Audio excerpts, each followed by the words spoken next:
All right, folks. Gavin Newsom says mandatory water restrictions could be coming soon to the state of California. So this is from Skate. So let's read. California Governor Gavin Newsom has already issued an executive order calling on Californians to voluntarily cut their water use. And now the governor says a mandatory restriction could be coming soon. At the moment, we're doing voluntary, he said in a public appearance Tuesday. But if we enter into another year of drought, and as you know, our water season starts October 1st, we will have likely more to say by the end of September as we enter potentially the third year of the current drought. The end of September is roughly 2 weeks after the recall election scheduled for September 14th. I don't know how that's going to go. When announcing his initial order calling for a voluntary 15% reduction in water use, the governor went out of his way to say, I'm not here as the nanny state, I'm not trying to be oppressive, and expressed some optimism. Mandatory restrictions may not be necessary. I don't know what the wording is here.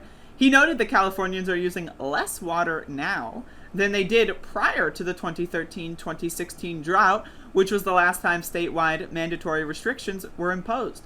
We brought in that mindset into this drought, and this gives us an advantage over the last drought. He said, residential use in the state of California currently is 16% below where we were in 2013, and we go into the next drought, and as we go into the next drought, we have also been more effective and efficient in terms of water recycling and storage. And we have made substantial amount of progress on groundwater strategies. I love groundwater. Many localities already have water restrictions in place.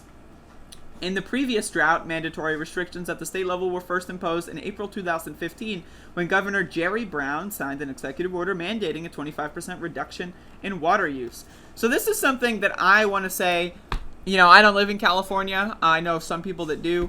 But this is going to be probably happening all across the world over the next 20 years. And so I'm just getting everyone ready for that. I personally am very interested in rainwater filtration. I would look up rainwater filtration. I would look into that. I would try to, if you have, the resources to do so, if you own a home or whatever that you're planning on staying in for the rest of your life, I would try to get some rainwater filtration going on. Water is going to be a very scarce resource very soon, and if you can find your own ways of producing it in any capacity, that will be pretty good. One of the biggest problems is that we're destroying all of our water sources. We are corrupting it, infusing all of our water sources with chemicals. It's a big problem, folks. The entire world is surrounded by water, and there's going to come a time where we can't drink it. How are we going to have rising sea levels and less water? That doesn't make any sense. It's because humans are fucking stupid. Specifically the ones in power. They're dumb as hell, right? The corporations that control the world right now, they're dumb as fucking hell. They're destroying the planet, they're destroying water, and they're trying to kill us. There's a reason why water supplies in almost every single county in America are garbage. For example, here in Elizabeth City, North Carolina, the water has about 400 times the healthy limit for chloroform. That's right, chloroform, folks. If you drink tap water in Elizabeth City, North Carolina, you are drinking chloroform. What? What?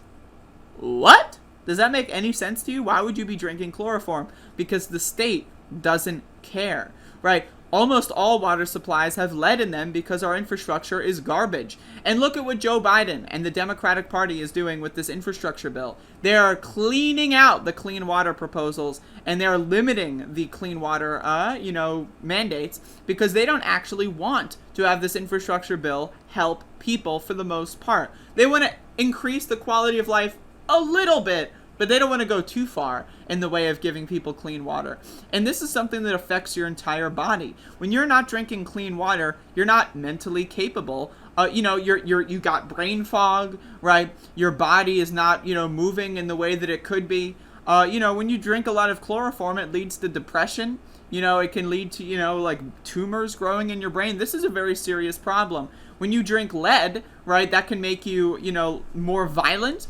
It can lower your cognitive abilities. We've seen that lead poisoning lowers people's IQs by dozens of points. This is a huge problem, and this is happening all over the country. And in California, they don't even have any water. So let alone, clean water, let alone dirty water. They have nothing. They got nothing, folks. And so, again, this is another thing that will also be benefiting the bottled water corporations like Nestle and all that shit. They're going to be making a fucking fat buck off of all of this stuff. And again, our society is crumbling. So, and I don't say that in the way that like, oh, watch out, folks, the world is ending. I'm saying that in prepare now, because this shit is getting real very soon. And yeah, that's what I have to say.